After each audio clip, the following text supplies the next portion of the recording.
Good morning, children. 13th lecture, chapter 3, current and electricity. अब हम mixed grouping of sales पढ़ने वाले हैं. पिछले लेक्चर में हमने ग्रुपिंग ऑफ सेल में सीरीज कॉम्बिनेशन देखा, पैरेलल कॉम्बिनेशन देखा, right. Just a quick revision of it. Series में हमें पता था कि सेल्स जो हैं ऐसे एक के बाद एक लगे होते हैं. अगर इनकी पोलैरिटी सेम है, सेम पोलैरिटी में जुड़े हुए हैं, तो जो इक्विवेलेंट आपका EMF होता है that is always equal to E1 plus E2. मैं दो का लेती हूँ पहले, फिर इन जनरल में. एंड रेजिस्टेंस जो इक्विवेलेंट होता है इसका internal resistance that is R1 plus R2. लेकिन यही सेल्स जब इनकी पोलैरिटी को आप बदल देते हैं, ये पॉजिटिव नेगेटिव है, ये नेगेटिव पॉजिटिव हो जाता है, उस वक्त ई इक्विवेलेंट की वैल्यू क्या बताई थी, इनका सब्ट्रैक्शन हो जाएगा. ये E1 है, ये E2 है, तो आप हमेशा E1 माइनस E2 करते हैं, जो बड़ा है उसमें से छोटे वाले को माइनस करते हैं. लेकिन आर इक्विवेलेंट जो रेजिस्टेंस है वो इनका सम अप भी होता है. देन व्हेन इट वाज ये तो हुई यहाँ पर आपकी पोलैरिटी क्या है, चेंज है, पोलैरिटी चेंज. यहाँ सेम पोलैरिटी है, ठीक है. उसके बाद हमने सीरीज़ बहुत सारे n सेल्स ले लिए थे, n आइडेंटिकल सेल्स थे. अब इनमें अगर सेल्स आपके सीरीज़ में लगे हुए हैं तो आपका जो हमने कैलकुलेट किया था कि जो करंट इसमें फ़्लो करता है that is given as n the total, क्योंकि सारे सेल्स एक साथ लगे तो इसका n टाइम्स प्लस करोगे तो n टाइम्स ही हो गया. रेजिस्टेंस एक्सटर्नल रेजिस्टर लगा हुआ था R, और वो उसका सबका अंदर वालों का वो सीरीज़ में थे तो वो NR ये प्लस हो गया, इसलिए दिस इज़ I सीरीज़, है ना. फिर बारी आती थी हमारी, हमने पढ़ा पैरेलल कॉम्बिनेशन में. तो इसके पैरेलल कॉम्बिनेशन में जब सेल्स थे तो अगर ये पोलैरिटी सेम है, सेम पोलैरिटी में लगे हुए हैं लेकिन पैरेलल लगे हुए हैं, तो जो आपकी ई इक्विवेलेंट आ रही थी that was equal to your E1 upon R1 plus E2 upon R2 divided by 1 upon R1 plus 1 upon R2. ये आपका फॉर्मूला था. R इक्विवेलेंट निकालने के लिए 1 अपॉन R इक्विवेलेंट की जो वैल्यू थी that was equal to 1 upon R1 plus 1 upon R2. This is, आप जब ये अगर ये पोलैरिटी सेम है, ठीक है, अगर पोलैरिटी सेम तो ये, अगर इफ़ पोलैरिटी इज़ डिफरेंट, अगर ये पोलैरिटी डिफरेंट हो जाती थी तो कुछ नहीं करना था, सिर्फ ये E1 upon R1 minus E2 upon R2 हो जाएगा, जो बड़ा है उसमें से छोटे वाले को. बाकी चीज़ें प्लस 1 अपॉन R2 वैसी रहती थी, ये नीचे वाला भी सेम रहता था. ये चीज़ें हमने पढ़ी. सबसे पहले ये पढ़ा हमने सेम पोलैरिटी पे, सेकेंड आपने डिफरेंट पोलैरिटी पे, फिर n आइडेंटिकल सेल, तीसरा फॉर्मूला ये पढ़ा, चौथा पैरेलल कॉम्बिनेशन ली, फिर पांचवा if the polarity is different तो आप इसको करेंगे, ये रेजिस्टेंस वाला सेम रहता था. फिर छठा फॉर्मूला जो आपने पढ़ा दैट इज़ अगर आपके m लिए हुए थे, हमने m आइडेंटिकल सेल्स लिए हुए थे, वो इन पैरेलल थे, तो आपका जो जब ये पैरेलल में थे तो आपका जो करंट आया था that current was equal to E upon, क्योंकि जो सेल्स हैं सबका EMF E है, सब पैरेलल में है, तो net EMF of the circuit was E, और R is the external resistance जो कि उस पैरेलल कॉम्बिनेशन के साथ लगा हुआ था, तो उस पैरेलल का equivalent resistance was R upon M. अगर आपको ध्यान होगा ऐसे हमने जोड़े थे, बहुत सारे सेल्स हैं, डॉट डॉट डॉट डॉट करके ये सब के सब जुड़े हुए थे इस तरह से, सबका इंटरनल रेजिस्टेंस ऐसे आर आर आर आर लिया हुआ था. तो इसका भी ई है, इसका भी ई है, ई है, ई है, और यहाँ पर एक एक्सटर्नल आपने रेजिस्टर लगाया हुआ था बाहर, है ना. तो ये नेट जो इसके क्रॉस पोटेंशियल है दैट इज़ ई ओनली, इसलिए ये ई लिखा, क्योंकि I is always equal to net potential in circuit divided by net resistance of circuit. तो ये आर इस कॉम्बिनेशन के साथ कैसे है, सीरीज़ में है, तो इसका कितनी वैल्यू होगी, ये होगा 1 upon R effective will be equal to 1 upon R plus 1 upon R plus कितनी बार m टाइम्स किया था तो m अपॉन आर आया था, तो R effective will be equal to R upon m हो जाएगा. इसीलिए जो नेट रेजिस्टेंस था उसको हमने लिखा था R plus R upon m, ठीक है। ये देखो, ये फार्मूला में लिखा है, ये फार्मूलाज आपको याद रखना है। This is the current in the parallel. इसी के ऊपर हम न्यूमेरिकल्स करने वाले हैं इसमें। बट अब चलते हैं हम मिक्स्ड ग्रुपिंग में। अगर मान लीजिए आपके पास बहुत सारे सेल्स हैं, ये एक हम कंसिडर करते हैं कि आपके पास सेल्स कनेक्टेड हैं, ये ईएमएफ इसका ई है और इंटरनल रेजिस्टेंस इसका आर है। ऐसे आपके पास एन सेल्स लगे हुए हैं सीरीज़ में। हमने शुरू में भी एन ही लिया था ना, तो अब हम यहाँ पे भी लेंगे। दिस इज़ ऑल ई ई ई ई, ये सब के सब ऐसे ऐसे एन सेल्स के कॉम्बिनेशन बहुत सारे हैं और पैरेलल में लगे हुए हैं। इंटरनल रेजिस्टेंस इसलिए छोटा सा बना रही हूँ, 6 सब क्या है इसका इंटरनल रेजिस्टेंस है। ये this is what we have. अब यहाँ से अगर मान लीजिए हम dot dot dot dot dot dot dot करते हुए चले जाते हैं, ये एमएथ रो जो है वो बन जाती है। डॉट डॉट डॉट डॉट करते हुए ये एनएथ सेल है इस वाले रो में भी, ये इस तरह से लग के जाके, ठीक है। और ये हमारा बाहर एक्सटर्नल रेजिस्टेंस लगा हुआ है सर्किट में, आर, ठीक है। इसके और इसके थ्रू अब ये सेल्स हैं, पॉजिटिव टर्मिनल से आप दिखाएंगे आई करंट निकला। आई करंट हमेशा सर्किट में पहले सेल्स के हिसाब से करंट दिखा देंगे आप, ठीक है। सो आपके पास एन आइडेंटिकल सेल्स हैं ईएमएफ, और ये सारे जो हैं सीरीज़ में लगे हुए हैं, और ऐसी एम रोज़ हैं जो कि पैरेलल में लगी हुई हैं, ठीक है। सो ई क्या है, आप ले लीजिए EMF of identical cells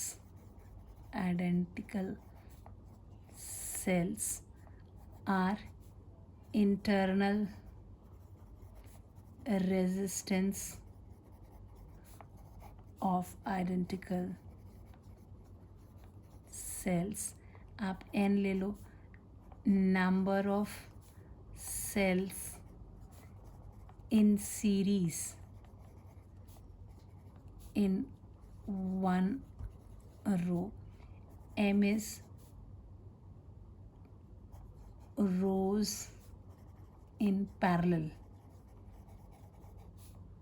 with n cells in each, है ना। हर एक के अंदर जो n सेल्स हैं, लेकिन वो रोज़ पैरेलल में लगे हुए हैं, ठीक। Now this is what we have.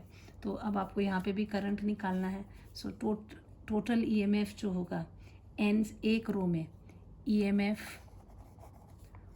Of cells in one row, एक रो में कितना ईएमएफ होगा, that will be equal to N times E, because all are in series में लगे हुए हैं, and polarity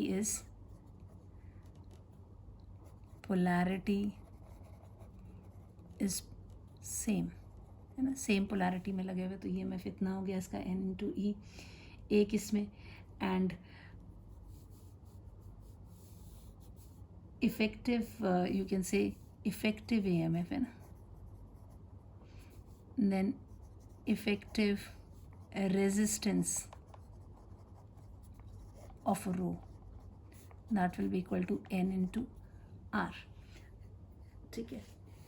now this m rows हैं, each is having this, तो equivalent resistance of the mixed combination कितनी हो जाएगी, as we have m such rows,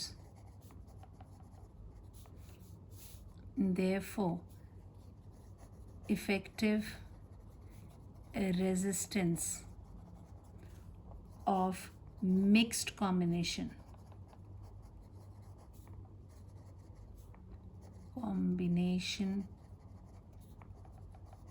will be 1/n R effective will be equal to 1 upon nr plus 1 upon nr plus 1 upon nr plus dot dot dot dot plus 1 upon nr कितनी बार m times, क्योंकि parallel में है. this will be equal to m upon nr. so r effective will be equal to nr upon m. ठीक है. now r effective and r R in series, तो क्या हो जाएगा, resistance of circuit will be equal to R effective plus R, ये चीज़ आ जाएगी. So this will be equal to your R effective plus R. हम अगर यहाँ कर देंगे it will come out to be how much, capital R तो है ही है, plus N R by M. This is the circuit. Now current की बात है, इसमें हमने करंट कैलकुलेट करना है कि कितना है. So will take fresh page. Now according to Ohm's law, according to Ohm's law, the current in the circuit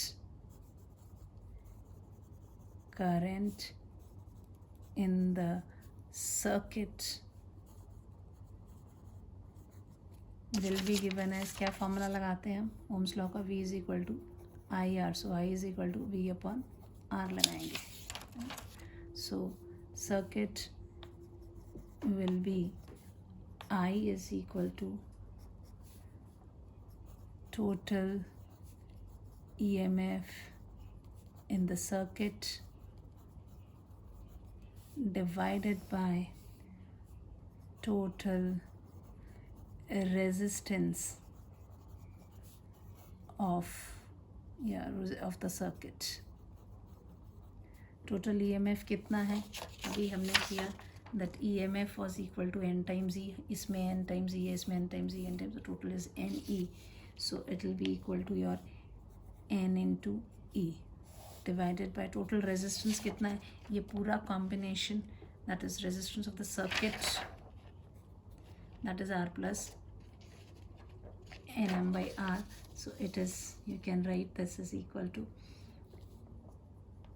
R plus NR by M. इसको थोड़ा सॉल्व करेंगे तो क्या हो जाएगा ये बच्चे, this will be equal to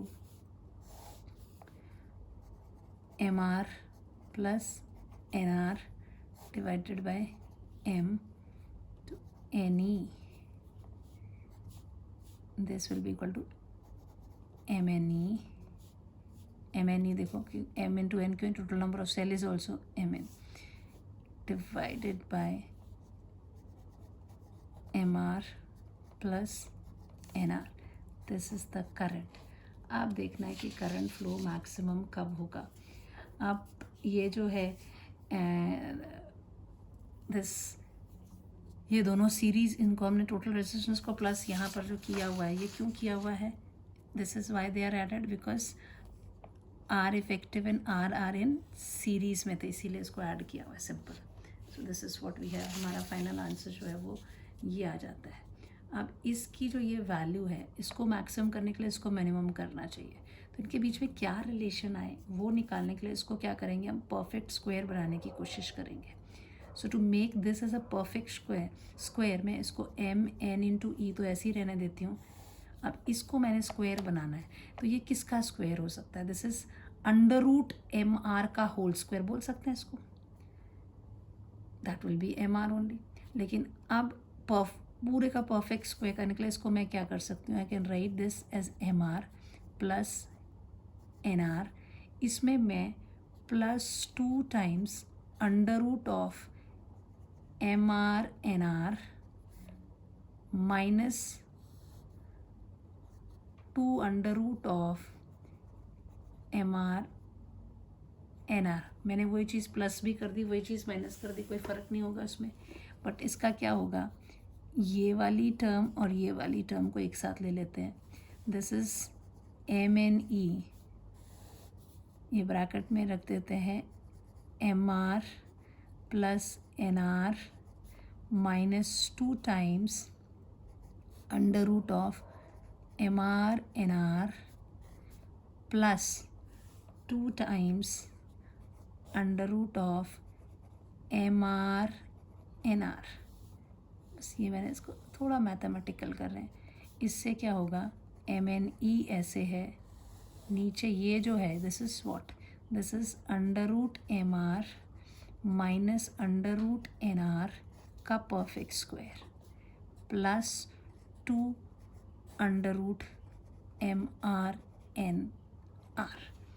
आप देखिए आई को मैक्सिमम करने के लिए अगर ये टर्म ज़ीरो हो जाए तो सिर्फ बचेगा ये, तो ये I to be maximum this ये जो ये this denominator should be to make I maximum the denominator term should be minimum, which will be possible, कब possible होगा, if ये जो ब्रैकेट वाली टर्म है, term in bracket is zero, तो सिर्फ ये बच जाएगा। So when it will be zero, when these which is possible when under root mr is equal to under root nr। ठीक है, अगर ये दोनों अंडर रूट इक्वल है तो squaring both sides, squaring both sides क्या आ जाएगा आपका बच्चे, it will be your M R is equal to N R, और you can say external resistance is equal to N R upon M, right. So what is it, that in mixed combination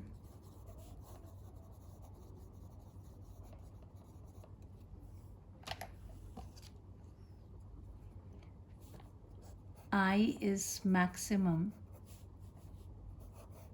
if R is equal to NR upon M, that is external resistance is equal to, what is this, NR by M, NR by M, that is R effective of mixed combination, are effective for mixed combination, that is NR by M। ये हुआ आपका किसका, mixed combination. इससे पहले क्या किया था, in parallel combination, इसमें क्या पढ़ा था आपने, I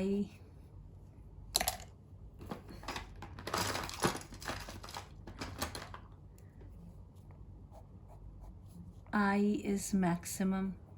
करंट आपके पैरेलल कॉम्बिनेशन में कब मैक्सिमम होता था, what were the condition we were taking, so parallel combination में I was maximum if R was equal to, किसके बराबर लिया हुआ था हमने, is when your R is very much not equal to, but it was very much less than R upon M, that is external resistance is very much smaller than R effective of parallel combination, that is कितना, R upon M था। तीसरी चीज़ हमने पढ़ी थी in series combination,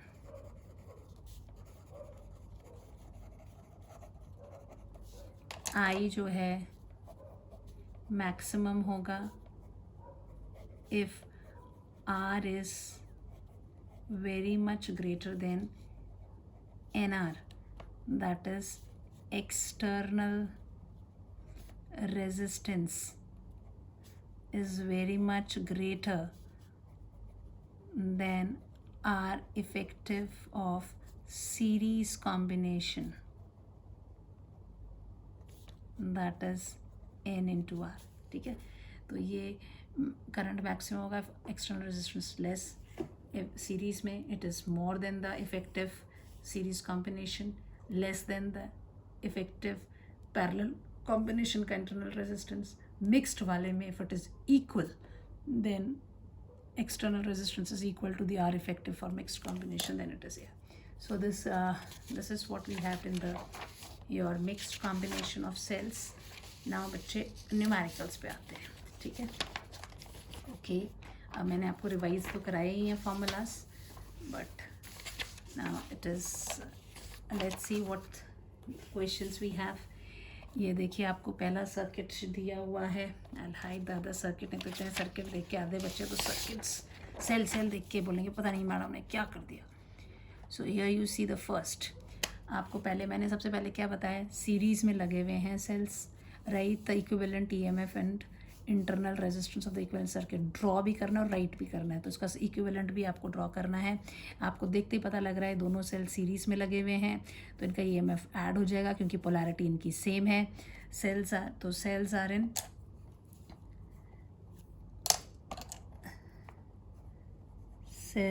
are in series and polarity is same, है ना. So E equivalent कितना हो जाएगा, it will be E1 plus E2. So 6 plus your 4, that is equal to 10 volt. और R equivalent will be equal to R1 plus R2, so it is 1 ohm plus 2 ohm is equal to 3 ohms. तो कैसा circuit, equivalent circuit कैसा हो जाएगा इसका. अब polarity तो same ही है, तो आप इसको ऐसे रखेंगे पॉजिटिव इस तरफ, फिर नेगेटिव, देन ये आप इसका इंटरनल रेजिस्टेंस बनाएंगे, इसको लिख देंगे ये है 10 वोल्ट और ये है आपका 3 ohms. Very easy.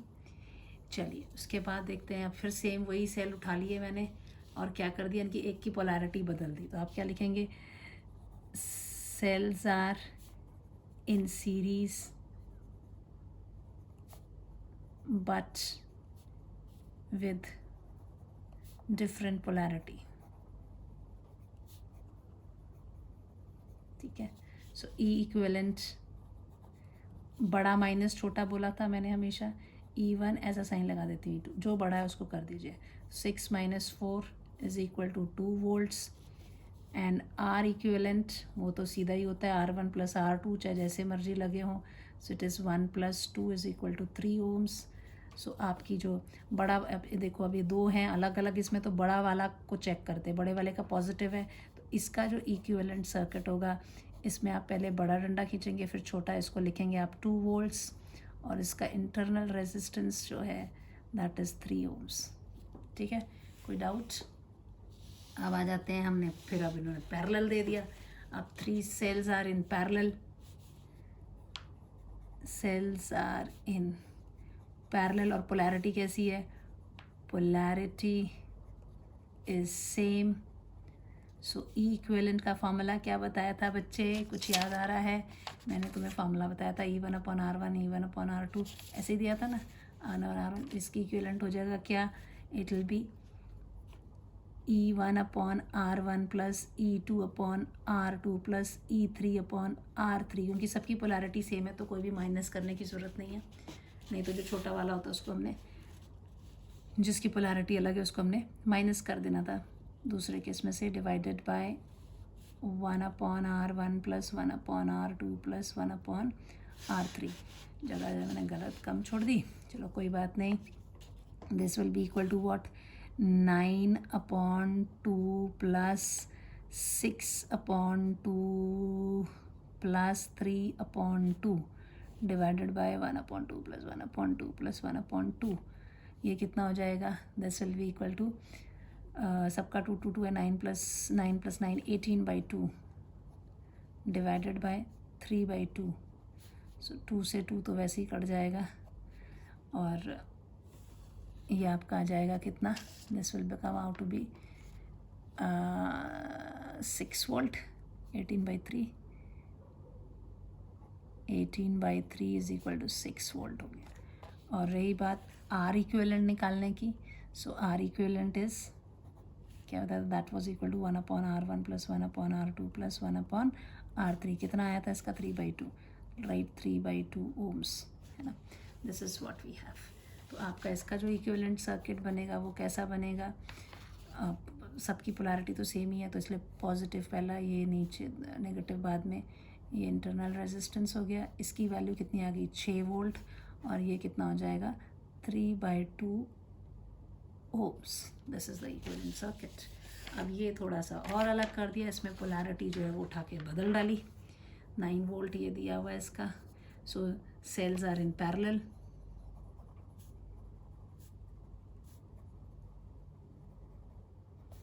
with different polarity।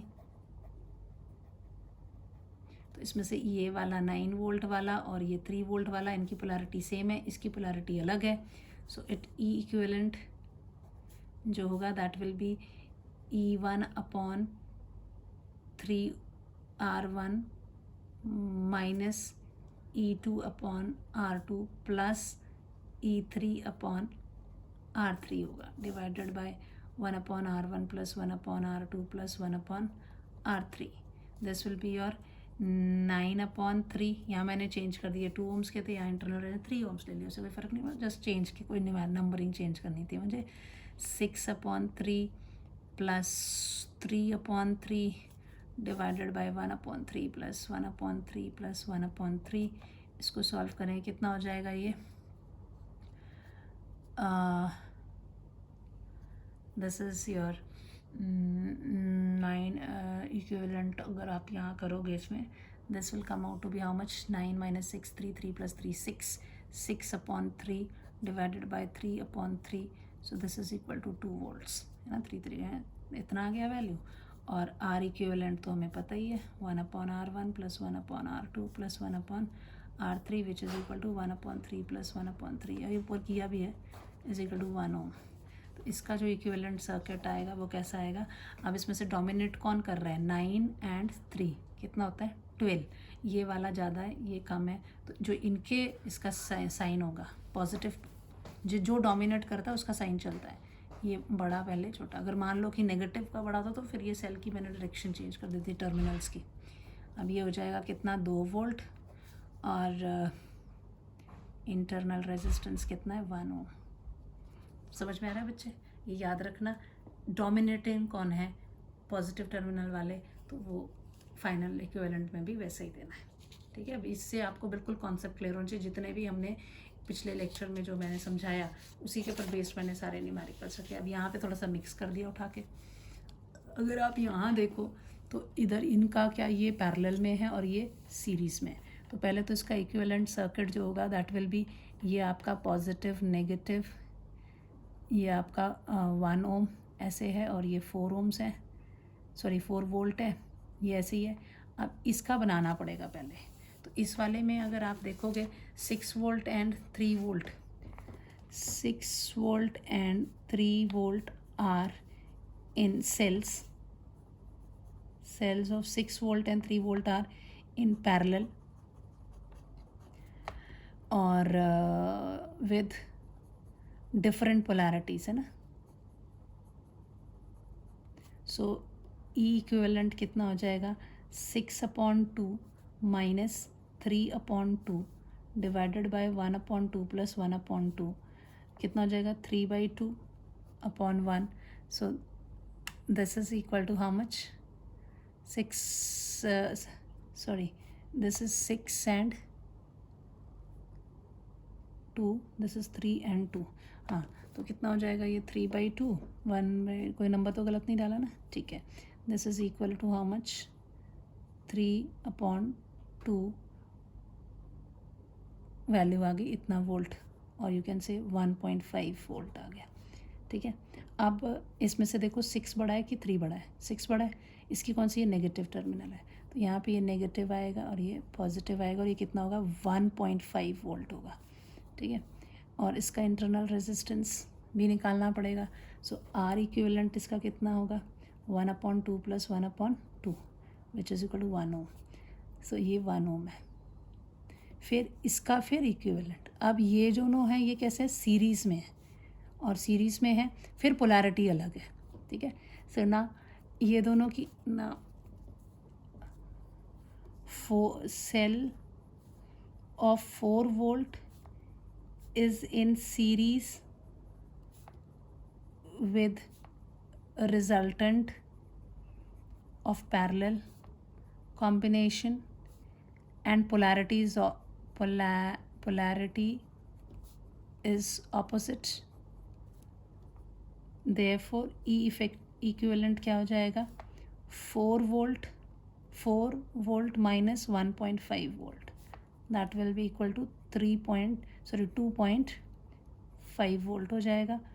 R equivalent will be equal to what, 1 ohm plus 1 ohm is equal to 2 ohms. तो इसका जो फाइनल आंसर आएगा दैट विल बी, अब इन दोनों में से बड़ा कौन है, ये वाला 4 वोल्ट वाला, तो इसका पॉजिटिव टर्मिनल है, तो ये पॉजिटिव ये नेगेटिव. इंटरनल रेजिस्टेंस इसकी वैल्यू कितनी आ जाएगी, 2.5 वोल्ट, और ये हो जाएगा 2 ohms. ठीक है. तो इस तरह से ये कैलकुलेट हो गया. ठीक है. अब आता है if polarity of m cell is reversed out in n cells. n cell हैं आपके, टोटल सेल कितने दिए इन्होंने, n है. m क्या है, number of cells whose polarity is reversed, है ना. तो इसका मतलब m है, उनकी पोलैरिटी रिवर्स हो गई है. तो कितने सेल हैं जिनकी पोलैरिटी सेम होगी, therefore cells with same polarity कितनी हो जाएगी, n-m, क्योंकि टोटल दिए हैं n. सो n-m जो है इनकी पोलैरिटी सेम है. External resistance, calculate the current for series combination. Series combination में आपको करंट जो है वो निकालना है. सो अब आप ये देखिए कि m से ये इतने सेल्स जो हैं एक सेम पोलैरिटी में है, और इतने सेल जो है रिवर्स पोलैरिटी में है. So therefore net effective EMF, ये हैं सबके इसमें सीरीज़ में लगे हुए हैं. Calculate I in the series combination. So net effective EMF of series combination,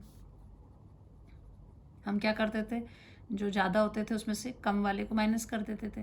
तो that will be equal to how much, n-me जो सेम में है माइनस me जो कि पोलैरिटी बदल दी है. तो this will be equal to what, ne minus me minus me, which will be equal to ne minus 2me, which is equal to n minus 2m into E.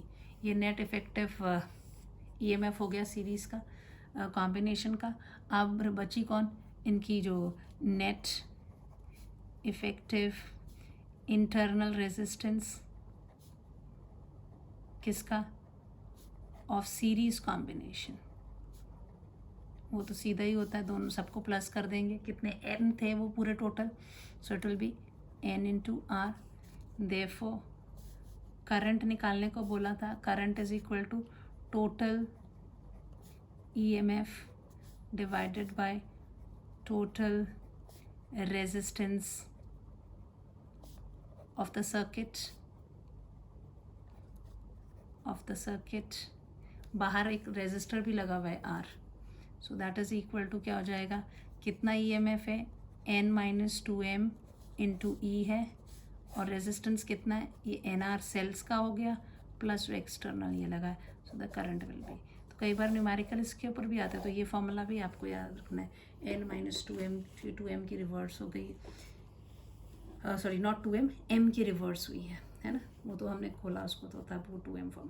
तो this is the formula which you should remember. कई बार objective में ऐसे दे देते हैं combination और choice दे देंगे ये है ये, बच्चे गलती इसमें क्या कर देते हैं, ये ले लेते हैं कि m की है अपोजिट तो वो हो गई me, और n की ले लेते हैं ne, तो ne थोड़ी होगा क्योंकि n में से m जो है वो रिवर्स हुए हैं, तो बचे कितने n-m। तो ये थोड़ा ध्यान रखना है, यहाँ गलती जल्दी जल्दी में क्या कर देते हैं इसको ne - me, तो वो गलत हो जाएगा क्योंकि जो मल्टीपल चॉइस क्वेश्चंस होंगे उसमें एक वो भी ऑप्शन होगा n-m, बच्चे फटाफट n-m n2 ही कर देंगे, तो n-m नहीं करना है because it is not n तो टोटल है, उसमें से m की पोलैरिटी बदली तो बचे कितने n-m, इसीलिए यहाँ ये लेना था, ठीक है।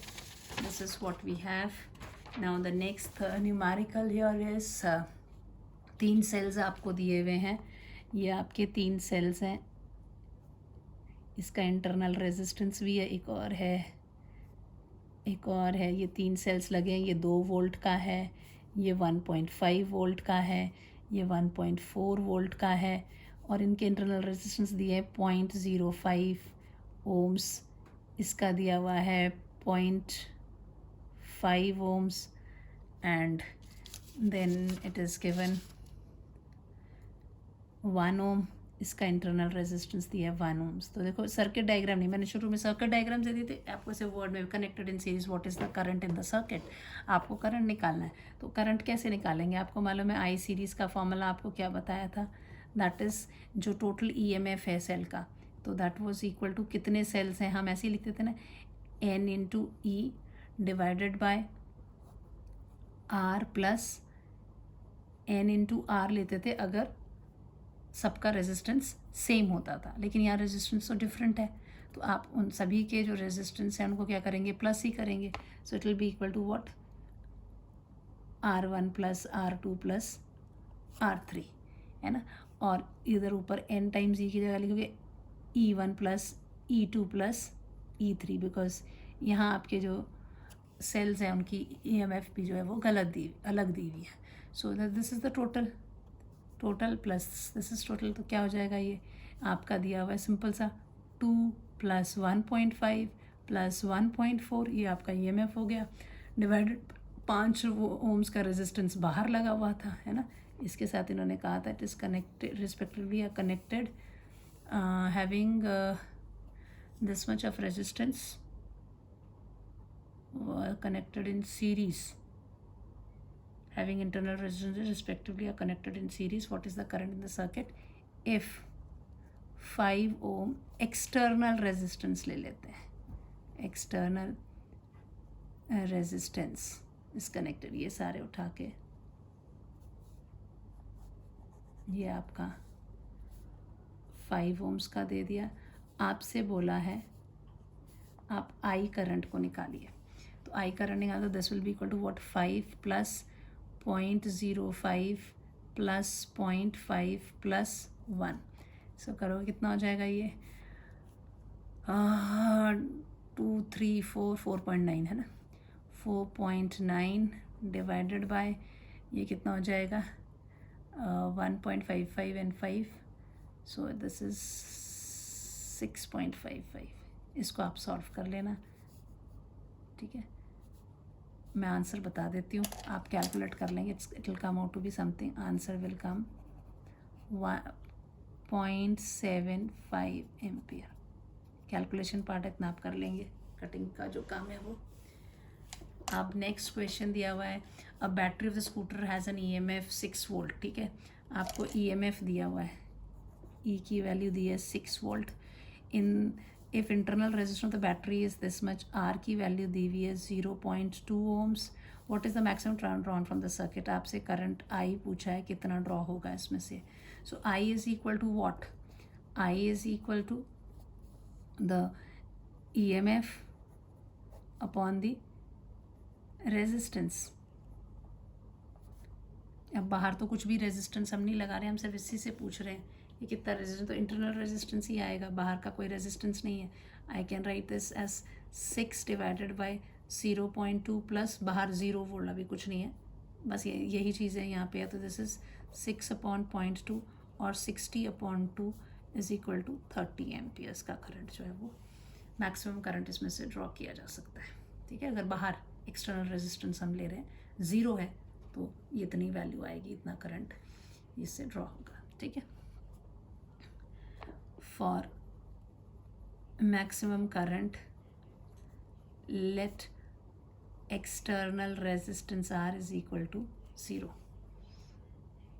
Find the internal resistance of cell having the EMF 2 volts. आपको internal resistance निकालने को बोला, तो R आपको निकालना, ये हमने 9th वाले जो लेक्चर था उसमें ये चीज़ें पढ़ी थी ना. सो R इज इक्वल टू आपको निकालने को दिया हुआ है हैविंग द EMF, E की वैल्यू आपको 2 वोल्ट दी हुई है across the terminal and this cell drops by terminal. The potential difference across the terminal of the cell drop by 1 volt. तो जो terminal potential है that is 1 volt और drop to 1 volt है. So that means the terminal potential is 1 volt. When R is the resistance, external resistance ये बोल रहे हैं 10 ohm का इधर पे लगा दिया है. पेन नहीं है मेरे पास क्या, 10 ohms. So you have to find out when the resistance connected across it. आपको R निकालना है, तो आपको इंटरनल रेजिस्टेंस का फॉर्मूला कराया हुआ था. R is equal to E/V minus 1 into R. तो बड़ा सिंपल है, 2/1 minus 1 into 10. So 2 minus 1 is equal to 1 into 10. So internal resistance is equal to 10 ohms. खत्म. देखो कितने सिंपल क्वेश्चन है, पर क्वेश्चन को देख के डरना थोड़ी ना, उसको समझो क्या दिया हुआ है, फॉर्मूला लगा दो, खत्म. और द वेरिएशंस पूछी हुई हैं, EMF और R. आपको जब मैंने डिफरेंस वाला इसके पिछले लेक्चर में यानी 12th लेक्चर में जब डिफरेंस बताए थे, तो जो EMF होता है वो R is resistance of external circuit, resistance of external circuit. ठीक है, तो EMF तो कभी डिपेंड ही नहीं करता एक्सटर्नल सर्किट के ऊपर, उसकी तो किस तरह का सेल है वो उस बात पे डिपेंड करेगा, बाहर क्या रेजिस्टेंस उसको कोई मतलब नहीं है. तो जो इसका ग्राफ होगा that will be a straight line parallel to it, चाहे जो मर्जी बाहर रेजिस्टेंस लगाओ, EMF की जो वैल्यू है वही की वो रहने वाली है, स्ट्रेट लाइन पैरेलल. अब टर्मिनल पोटेंशियल वो तो डिपेंड करेगा R पे कि बाहर का रेजिस्टेंस कितना है, उसके हिसाब से उसमें पोटेंशियल होगा. तो this will go directly. When a cell is being charged and what is the relation of the charge voltage. अब देखो जब मैंने आपको बताया था कि जब हम करंट ड्रॉ करते हैं सेल से, तो ये आपका सेल है, इसको आपने कनेक्ट किया एक्सटर्नल सर्किट के साथ. ठीक है, अब इसमें से करंट ये ड्रॉ कर रहा है ना, पॉजिटिव से निकल के, ये रेजिस्टेंस है, इसमें करंट जा रहा है. तो इस वक्त जो वोल्ट मीटर है वो क्या मेजर करता है, that measure the terminal potential, है ना. और ये अगर ये जितना भी वोल्ट EMF इसकी, अगर इसकी EMF है 6 वोल्ट, तो ये टर्मिनल पोटेंशियल नहीं होगा 6 वोल्ट, ये थोड़ा कम होता है because of some internal resistance, कोई रुकावट सी वहाँ पे आ जाती है. तो ये हुआ, इसमें क्या हो रहा है, हियर द इट्स डिस्चार्ज, यहाँ पर ये डिस्चार्ज हो रहा है, डिस्चार्जिंग ऑफ सेल चल रहा है. जब करंट फ्लो करता है this is a case of discharging of cell, cell energy दे रहा है. लेकिन चार्जिंग में क्या हो जाता है, चार्जिंग ऑफ सेल में आपको, ये आपका सेल है, इसको आप कनेक्ट करते हैं एक्सटर्नल सोर्स के साथ. ठीक है, ये एक्सटर्नल सोर्स जो है ये करंट देता है इसमें. ठीक है, तो इसका तो EMF अपना ही है, तब ये करंट दे रहा है, तो इधर से करंट, जबकि हमेशा क्या होता है पॉजिटिव से निकल के नेगेटिव की तरफ आता है ना, तो यहाँ देखो कैसा हो रहा है, नेगेटिव, ऐसा लगेगा कि नेगेटिव से निकल के पॉजिटिव की तरफ को आ रहा है. यहाँ पर जो टर्मिनल पोटेंशियल है, यहाँ जो एक्सप्रेशन आती थी हमारी that V is equal to E minus IR होता है, इस वाले में जब ये चार्जिंग ऑफ कैपेसिटर होता है उस केस में क्या है, V is equal to E plus IR. The terminal potential is greater. So being charged during charging of cell, the terminal potential is greater than, हमेशा ये क्वेश्चन है उसमें भी रीजनिंग में भी दे सकता है कि जो ये हमेशा ही EMF जो है टर्मिनल पोटेंशियल से बड़ा होता है when discharge of cell is taking place, but when during charging of cell the terminal potential is greater than EMF, but V is equal to E plus IR होता है, ये आपको याद रखना है, ठीक है। अब द लास्ट न्यूमेरिकल जो थोड़ा घुमाया हुआ है, अब इसको देखते हैं इसमें इन्होंने क्या किया है। आपसे ये सर्किट सा उठा के दे दिया है, अभी पूछा है कि इंटरनल रेजिस्टेंस निकालो, ये सेल आपके लगे हुए हैं, तो आपको कैसे निकालोगे, आई करंट इसमें से निकल रहा है। सो आई करंट, और ये इसका क्या है, ये पैरेलल, ये करंट जो है ये इस पैरेलल कॉम्बिनेशन में से निकल रहा है ना, इसके सेल्स के पैरेलल कॉम्बिनेशन में से ये करंट निकला है और इन रेजिस्टर्स के थ्रू वो जा रहा है। और ये जो है this is a terminal potential भी उठा के दिया हुआ है, तो जो टर्मिनल पोटेंशियल है that will be equal to what, ये जो वैल्यू है this value will be equal to कितना करंट है और कितना रेजिस्टेंस है सर्किट में। टर्मिनल पोटेंशियल तो एक्सटर्नल रेजिस्टेंस पे डिपेंड करती है, तो दिस टर्मिनल पोटेंशियल जो होगा ये कितना होगा, current in the parallel combination में जो घूम रहा है into R in external circuit, जो एक्सटर्नल सर्किट है उसमें कितना रेजिस्टेंस, तो एक्सटर्नल में क्या आ रहा है 20 and 20, R external is what 20 ohm resistors in parallel है, so 1/R external will be equal to 1/20 plus 1/20 is equal to 2/20 is equal to 1/10. So this implies R external circuit में जो resistance है that is 10 ohms, ठीक है। अब I parallel में कितना होता है, जब सेल्स लगे हों तो I पैरेलल कितना होता है, अभी मैंने थोड़ी देर पहले आपको सारे फॉर्मूलाज जो हैं वो स्टार्टिंग ऑफ द लेक्चर में दिए कि पैरेलल में करंट कितना होता है। So that was equal to, the formula was for that this M, कितने सेल्स हैं, ये तो एम आइडेंटिकल सेल्स लिए हुए हैं, सो इसको सॉल्व आउट करेंगे E/R प्लस RM, इसको और सिंप्लीफाई करोगे तो क्या हो जाएगा, ये M ऊपर भी चला जाता है, तो आपकी क्या फॉर्मूला हो जाती है, R parallel is equal to N upon मार प्लस छोटा r, और ये capital R is what, external जो रेजिस्टेंस है उसकी बात हो रही है, small r is internal resistance.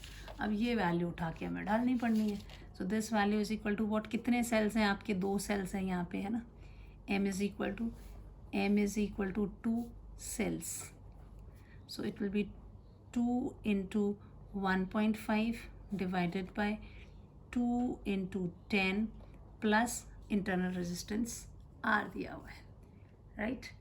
अब this is the current we have, ये कह रहे हैं कि that V is equal to, हमने क्या लिखा, V is equal to V terminal is equal to this is first equation, so V की वैल्यू सब्स्टिट्यूटिंग इन 1, यहाँ पे क्वेश्चन में भी दिया हुआ है आपको, V की वैल्यू कितनी दी हुई है, 1.3 वोल्ट्स दी हुई है, सो सब्स्टिट्यूटिंग वैल्यू ऑफ, और क्या E भी दिया हुआ था 1.5, R आपको निकालना था कि R की वैल्यू कितनी है। नाउ सब्स्टिट्यूटिंग इन 1, आप ये वैल्यू डाल देंगे, पेपर में जगह नहीं बची, so this will be equal to what, 1.3 is equal to 2 into 1.5 कितना हो जाएगा, 3/20 plus R, that is I parallel, into R external is how much, 10 ohms है ना, into 10। नेक्स्ट स्टेप में क्या कर सकते हैं, I can write 1.3 into 20 plus r is equal to 30, which can be 20 plus r is equal to 30 upon 1.3 और 300 upon 13. इस वैसे तो आपको दे देना चाहिए मुझे करने के लिए कि इसको आप डिवाइड करो, क्योंकि पेपर देते हैं कहीं है कुछ rough. So if you divide this 300 divided by 13, so 13 2s are 26, 40, 13 3s are 39, 1.0 लगाते हैं तो 100, 13 7s are 91, कितना बचेगा 9, 90, then 6 78 and so on. So this can be written as approximately 23.07 की जगह 08 राउंड ऑफ कर देते हैं इतना. 20 plus r, so r is equal to 23.08 minus 20, so this will be 3.08 ohms. So internal resistance आ गया. ठीक है बच्चे, अब ऐसे न्यूमेरिकल सिंपल से आपने करके देखने हैं अपने आप ही. ज़्यादा जो बच्चों को कन्फ्यूजन है, प्लीज़ आप जितने न्यूमेरिकल्स मैं करवाती हूँ एटलीस्ट उनको आप बिल्कुल थॉरो कर लीजिए. ये न्यूमेरिकल्स नहीं आपके छूटने चाहिए एग्ज़ाम में. इन्हीं में से कुछ ना कोई इक्वेशन न्यूमेरिकल जो है वो आ जाता है. तो हर फॉर्मूला जो हमने 9th लेक्चर में पढ़ा, उसके बाद अपने 12th वाले लेक्चर में भी पढ़ा, 13th लेक्चर में भी पढ़े जो फॉर्मूलाज, उन्हीं को यूज़ करके मैंने ये सारे न्यूमेरिकल्स किए. अब आप ये बच्चे ध्यान रखेंगे, और अगर कोई भी डाउट है आप कमेंट सेक्शन पे लिखिए. And please don't forget to like the videos. Thank you. Have a nice day.